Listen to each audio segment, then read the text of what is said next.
एक गांव में एक बड़ का पेड़ था और उस बड़ के पेड़ पे एक सांप रहा करता था। वह सांप पूरे गांव को परेशान करता। पूरा गांव उस बड़ के नीचे जाने से डरता। एक समय ऐसा हुआ कि गांव के लोग तो सब डरे हुए थे। उस गांव में एक साधु आया और उस साधु ने आकर के गांव में भिक्षावृत्ति की। और भिक्षावृत्ति करते करते उसको दोपहर हो गई तो उसने कहा कि भाई हमें कहीं आराम करना है, कोई जगह हो तो बता दो। पर चौपाल पे जो बड़ का पेड़ था उसके यहाँ जाने के लिए पूरा गांव मना करे कि महाराज वहाँ मत जाना, वहाँ एक जहरीला विषधारी एक सर्प रहता है, वह पूरे गांव को परेशान करता है, आप वहाँ मत जाना। लेकिन साधु ने गांव की सुनी नहीं और साधु सीधा बड़ के पेड़ के नीचे चला गया और वहाँ जा कर के आराम करने लगा। इधर सांप स्वयं विचार कर रहा था कि पूरा गांव मुझसे डरता है यहाँ आने से, पर यह साधु क्यों नहीं डरा, जरूर इसके पास कुछ तो है। तब वह सांप अपने विल से निकला। जैसे ही साधु की नज़र उस सांप पर पड़ी तो साधु ने कहा, अरे भाई तू इस गांव को क्यों परेशान करता है, तुझे फिर से 84 लाख में पड़ना है, फिर से सर्प बनना है। अगर आप परेशान करके किसी को जीवन व्यतीत करते हो तो आपको ही परेशानी रहती है, कभी किसी के हाथ के नीचे आ जाओगे तो ऐसे भव बंधन से आप पार नहीं हो सकते। ये विष का जो अहंकार है उसको आप छोड़ सकते हो। इधर सांप को थोड़ा ऐसा लगा कि नहीं महाराज सही कह रहे हैं, अब किया जाए, चलो आज से जो महाराज बोलेंगे हम वैसा ही करेंगे। सर्प ने बोला तो महाराज आप मुझे अपना शिष्य बना लीजिए, क्योंकि लोग कहते हैं कि गुरु के बिना भवसागर पार उतरा नहीं जाता, इसलिए आप मुझे शिष्य बना लीजिए। संत ने कहा कि मैं शिष्य तो बना लूँगा, लेकिन कहूँगा ऐसे करना पड़ेगा।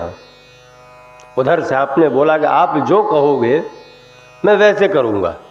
तो साधु ने कहा कि आज के बाद में आप गांव को परेशान मत करना। इधर सांप भी समझ गया और सांप ने कहा कि मैं आज के बाद गांव को कभी परेशान नहीं करूँगा। इतना कहकर के वहाँ से संत चले गए। जब संध्या टाइम हुआ जाने लगे, उस समय गांव वालों ने पूछा कि बाप जी आप तो ऐसे कैसे, वहाँ तो कोई भी जाता है उसको मार वह सांप डस लेता है और आपको कुछ नहीं कहा। तब साधु ने कहा मैंने उसको समझा दिया है, अब वह गांव को परेशान नहीं करेगा। गांव वाले थे, साधु की बातों पर विश्वास करने लगे।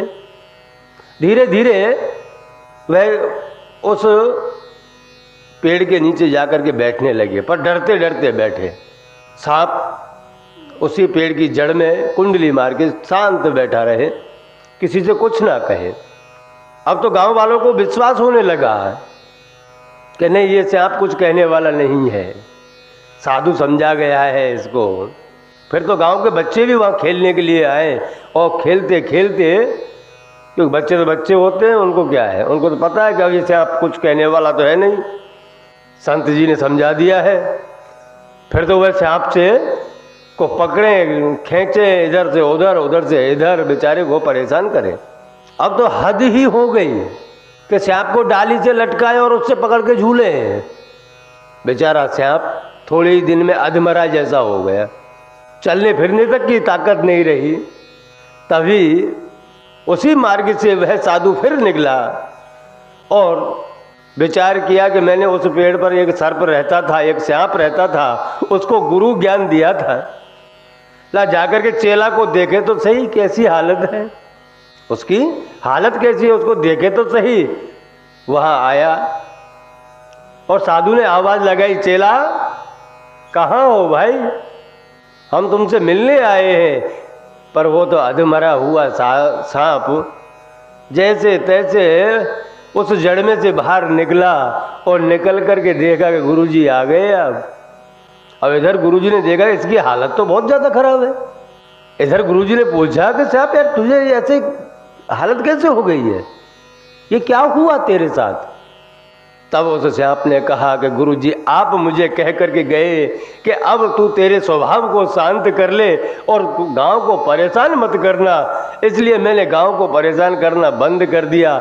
लेकिन गांव के जो बच्चे लोग हैं वह आते हैं, मुझे कोई कहीं से पकड़ के खींचता है, कोई कहीं से पकड़ के खींचता है।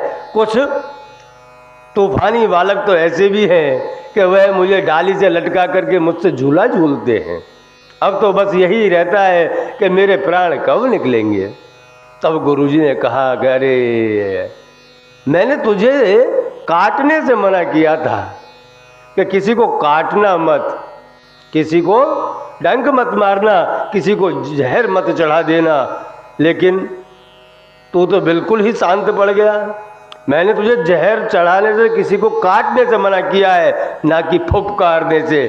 अगर तू जरा फुफकार देगा ना तो बच्चे तेरे नज़दीक भी नहीं आएंगे। इसलिए कहते हैं भाई तुम तुम्हारा स्वभाव बदल सकते हो, लेकिन उस सांप की तरह बिल्कुल निर्जीव मत हो जाना कि कोई आकर के आपके ऊपर चढ़ बैठे। फुफकारना तो चालू ही रखना, नहीं तो यह समाज है, आपको कब कहाँ और कैसे फेंक देगा कोई पता नहीं।